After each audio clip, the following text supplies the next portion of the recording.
Welcome to The Big Story. I'm Regina Lay. I'm Gretchen Ho. And I'm Sean Yao. 1 hour and 10 minutes. That is how long it took President Marcos to present the State of the Nation on his second year. Of course, ladies, we all tuned in. Well, Sandro Marcos, the president's son, who's also a congressman, he did say it was going to be under an hour and a half, which That's right, it that's was. what they promised, yeah. And he also said that the president wrote this and he had to scrap some things to keep it tight. He actually stuck to the script. Remember last year we were kind of looking for what the plans of the president were. Yeah. Because in his campaign, he wasn't very clear about that. But after a year, can we assess his performance? Yeah. That's the question. I guess. The Sona also seemed to me like a bit of a technical report.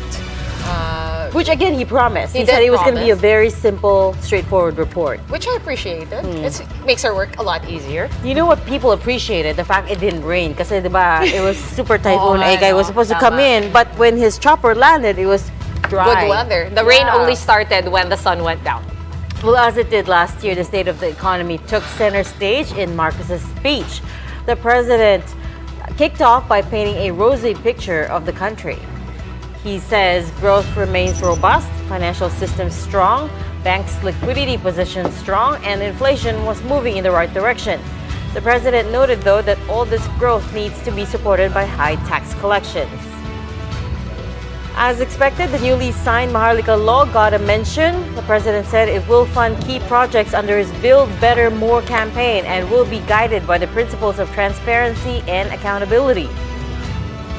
And of course, as concurrent agriculture chief, President Marcos again emphasized the need to boost local farm production. He is also pushing for amendments to the Fisheries Code, the Cooperative Code, and the Anti-Agriculture Smuggling Act.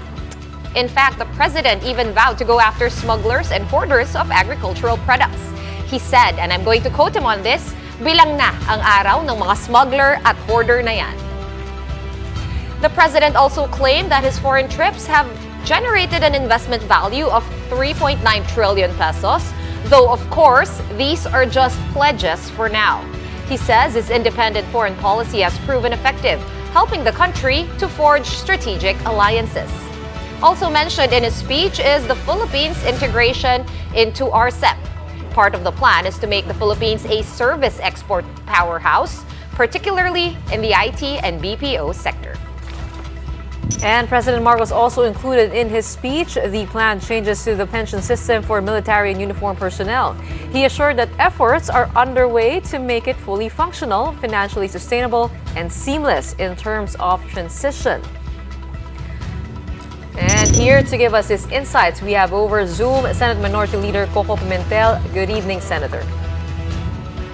Good evening, magandang gabi, Gretchen, and kasama mo si Sean and Regina, and to everybody else. Magandang gabi po. Senator, alam naman po natin, the President really dropped a lot of figures this afternoon. Nabanggit ni Sean, technical report daw, sabi ng iilan. Para po sa inyo bilang parte ng minority, was this comprehensive enough for you, and do you think it reflected the real state of the nation? I'm a realist, Gretchen. The Sona cannot really mention and cover and much more propose solutions to all of the problems of the Republic of the Philippines and the Filipino people. So, alam natin yun, 1 hour, 2 hours will never be enough to discuss the problems. And then, but there are some figures that I'm worried about. When the President mentioned the employment rate, well, that's too rosy. 96, I'm looking at my notes, 95% plus. I mean, that's practically full. That's what the economists call full employment. Do we really have full employment in our country today? And then I think he's over-promising on the housing units that can be delivered in a year's time. 1 million. I heard 1 million. I don't think that can be done. And then, and they better be careful because you cannot rush these housing units, especially when their plan is to provide these housing units in high-rise structures. You cannot rush high-rise structures. Okay, speaking of fact-checking, he also dropped in some figures in terms of the agricultural sector. Sabi po niya, napababa yung presyo ng bigas, asukal, Correct. gulay, karne at iba pa. Ano po ba yung mga iba pang pina-fact-check po natin? Meron na, na-anticipate na namin yan, pina-fact check ko na yan sa aking staff, and generally speaking, the good news on agriculture is that some prices have been maintained from 1 year ago, but generally speaking, most of the prices of agricultural and food items have risen. That is the reality. Yan ang totoo. So, sa asukal na lang and then sa sibuyas na lang, di ba, nag-umabot ng record 800 pesos per kilogram. Bumaba na yan from the 800, but it is still higher than the time when President Bongbong Marcos assumed office. And then, of course, everybody knows yung promised 20 pesos per kilo of rice. Ngayon it's around 40 to 50, 60 pesos per kilo of rice. So malayo pa po. That's why he did not mention it, di ba? Well, Senator, strong statements were also made this afternoon. One of them was about Maharlika. Sabi po ng Presidente, financial decisions alone will be made, and this will be managed professionally by business decision makers, absent of political influence. What can you say about that? And as a part of the minority, paano po natin pinaplano yung checks and balances? Siyempre, that remains to be seen. That is just a promise or a pledge. But in the first place, why did he push for this measure, the Maharlika Investment Fund, when it is not necessary, it is not needed? And then, huwag tayong maniwala that this will not lead to more debt. We gave the Maharlika Investment Corporation the power to incur debts. And then the initial funding comes from assets of existing government corporations. Alam naman natin, assets equals liabilities plus capital. So some of these assets are deposit liabilities considered as assets. So, yun. So, still, I'm still questioning the wisdom, the need, and the propriety of even proposing this Maharlika Investment Fund. Okay, Senator, when it comes to foreign policy, do you think the President is doing well, a friend to all, an enemy to none? What can you say about that? That's really our goal, no? A friend to all, an enemy to one. But these are our words. But of course, the other countries look at our actions. So we better be careful. And I was hoping that the President, given that he has wide latitude in defense and in foreign policy, he should have explained why we needed to expand the EDCA sites of the U.S. military. Because there may be a neighboring country which looks at us and then says that you want to be a friend to all, an enemy to none, and yet you are participating in a containment policy of another power which is not from our area of the world, is not from Asia. So ingat-ingat tayo dyan, and then sana po na paliwanag ng presidente yon. Ano ba yung Afghan refugee proposal, and then why there are reports of increased sightings of US military aircraft using our airports. So not a single explanation coming from the President, and this is his domain. Dapat pinaliwanag po niya yan sa atin. The people should have gotten some explanation from the President. Definitely a lot of questions to raise, and our time is too short for the discussion that is merited. But thank you so much for your time tonight, Senate Minority Leader Coco Pimentel. Thank you for inviting me. We're going to pause for a quick one right now, but up next, we'll talk about the state of the transportation sector this time with none other than DOTR Secretary Jaime Bautista. That and more when the big story returns.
The underlying logic to our infrastructure development is economic efficiency.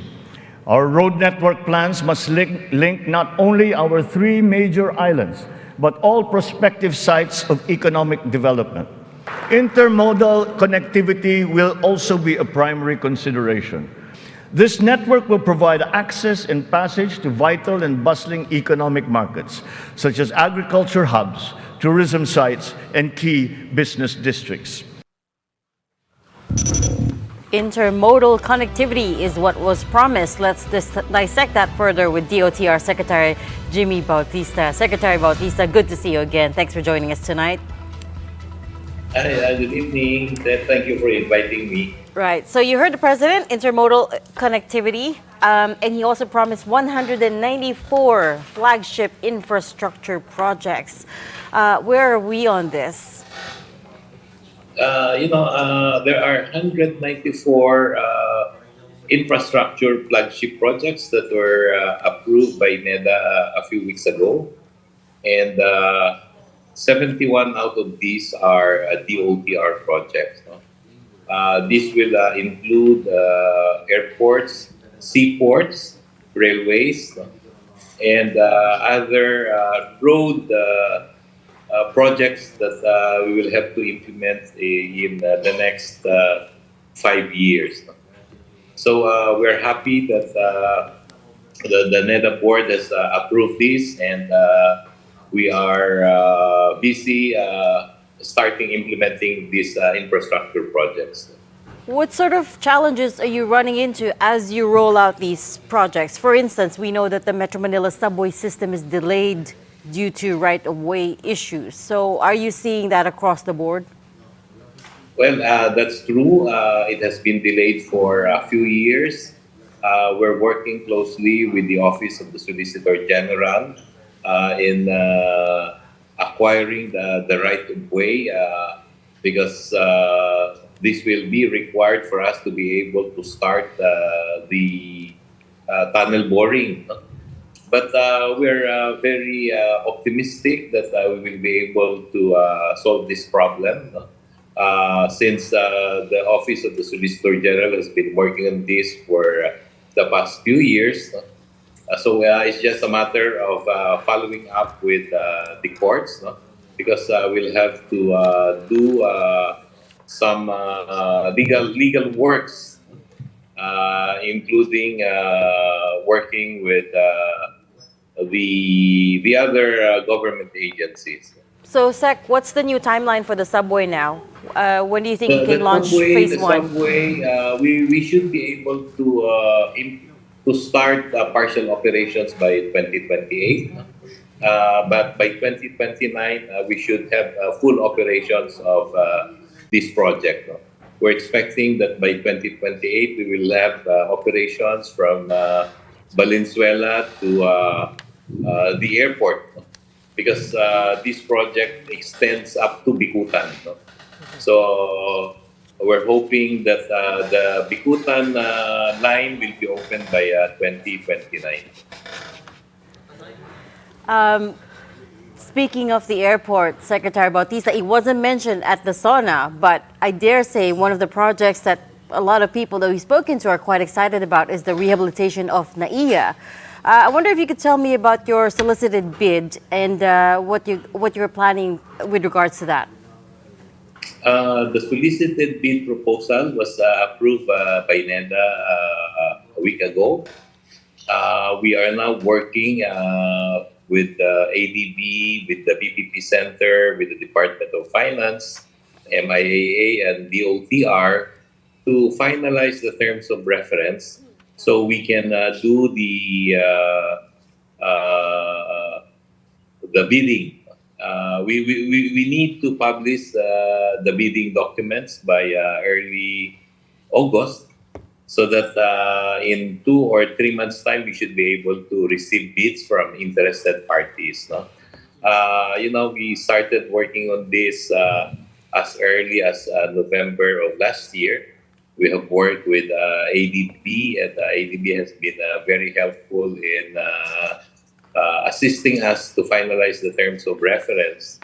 And we're hoping that with ADB's assistance, with the help of the other government agencies, particularly the PPP Center, the Department of Finance, and NEDA, we will be able to publish the terms of reference and receive the bids of interested parties by latest November, so that we will be able to give the award before the end of the year, and a few years later complete the financial closing. So I'm looking at first quarter or at the latest second quarter of 2024 to implement the privatization of the maintenance and operations of the Manila International Airport. But actual work won't start until after that. Is that correct? Well, what's that again? The actual work, the actual rehabilitation work will start only after that. Yes, that's true because, of course, the winning bidder will start spending on the infrastructure project only after everything has been completed, Right. especially the documentation and the financial closing. Okay, well, we are very much looking forward to that, I have to say. Thank you so much for your insight and for joining us tonight, Transport Secretary Jimmy Bautista. All right, we're going to pause for another quick break, but right after that, we'll be speaking more about the Marcos administration's infrastructure push with Public Works and Highway Secretary Manny Bonoan when the big story returns. Keep it here.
One of the keys to continuing economic growth is infrastructure development. Our 8.3 trillion peso Build Better More program is currently in progress and being vigorously implemented. Ang buong bansa ay makikinabang sa 174 na proyekto sa ilalim ng programang ito. All right, let's discuss this Build Better More program with Public Works Secretary Manny Bonoan. He joins us tonight over the phone. Sec Manny, good evening and welcome back to The Big Story. Thanks for joining us. Good evening po, and thanks for having me tonight. All right. Of course, the president mentioned 194 infrastructure projects. 83% of these are geared towards physical connectivity infrastructure. He talked about bridges. Specifically, yes, Bicol he wants to connect Bicol through an expressway to Ilocos. Of course, the Cavite to Bataan. How do you guys at the DPWH plan to ensure that these are in line with the goals of connecting the country in order to further push for economic growth, and of course that they will be completed on time? Well, the Department of Public Works and Highways is now in the process of finalizing negotiations and arrangements with lending institutions to implement this mega project that the President has mentioned in his Sona. The Cavite-Bataan Interlink Bridge project is an iconic bridge, and this will be a very significant infrastructure. It's about 32 kilometers, and it will be the second longest bay bridge in the world. So we are in the process of preparation now, and I hope that we can start the construction of this bridge by next year. And then the President has also mentioned the inter-island linkage between Iloilo, Guimaras, and Negros. This is also another significant interconnectivity of islands in the Philippines. And again, we are now in the process of finalizing our financing agreements with the Korean Exim Bank. So we also expect that some work on this will will commence also next year. And many other bridges that he has mentioned. We have bridges also in another bridge in Davao. We have the Pangil Bay Bridge that soon will be completed, that will interconnect Misamis Occidental and Llano del Norte. This is also a significant bridge.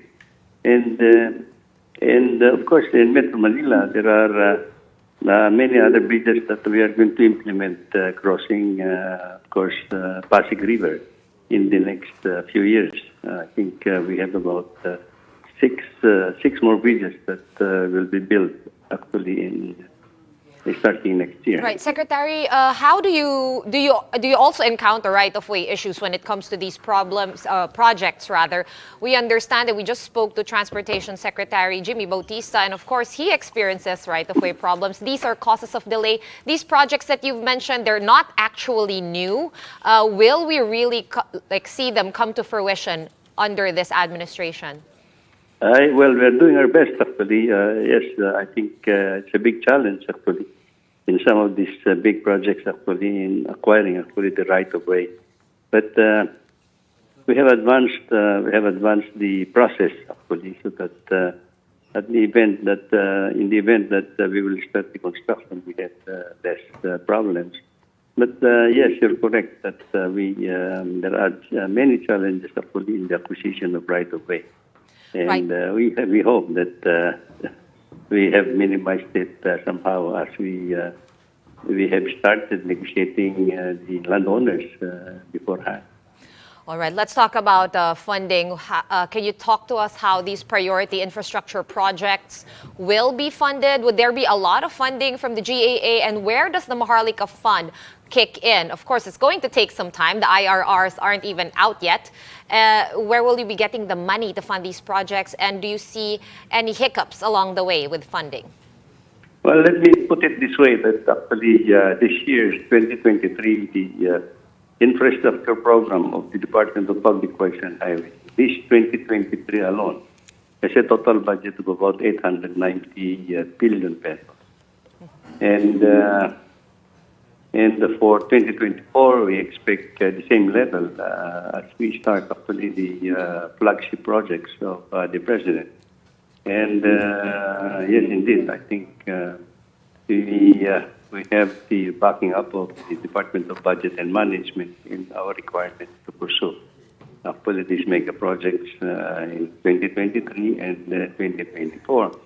Right now, Right now, the Department of Public Works and Highways is also implementing other convergence projects with the Department of Tourism. We are actually building the roads to to tourism destinations.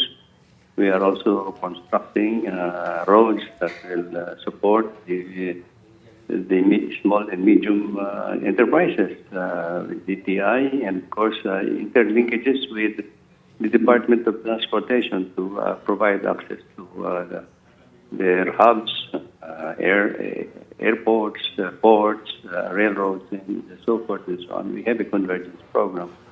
And as well as this year, we're going to implement a total of more than 1,000 projects, 1,000 projects of farm-to-market roads with a total budget of about 14 billion provided by the Department of Agriculture. So there's a big infrastructure project program that the Department of Public Works and Highways is implementing this year. And of course, we expect also the same level of program that we're going to implement in 2024. All right, looking forward to you guys as well as the other departments working together to achieve this goal, and hoping by year 3 we'll be talking about the launch of these projects. Thank you so much for joining us tonight. Public Works Secretary Manny Bonoan over the phone. And before we go, time now for a big picture for tonight. It's not a Sona without the burning of an effigy. Various progressive groups gathered in Quezon City to protect Marcos's State of the Nation address. There, protesters burned this doble cara Marcos Jr. effigy this year. They called on government to act on salary increases, improve livelihood for Filipinos, and violence in the country, and repeal the Maharlika Investment Fund. I think that was meant to read protest his Sona instead of protect. Yes, yeah. But Anyway, kanina bukod din, meron din nakahiga sa harapan. Yes, on the road. Yeah, on the road. Yeah, in front Protesting kasi sumabay daw yung tigil pasada sa Sona. Yes. And supposedly nga, it was just a coincidence and hindi naman daw sinasadya. But that's all with the time we have for tonight. Stay for the Chiefs. They're coming right up. A long discussion on this. So much to talk about. But we'll leave it over to the Chiefs. We are One News, all sides, all the time. Thanks for tuning in. Have a good night.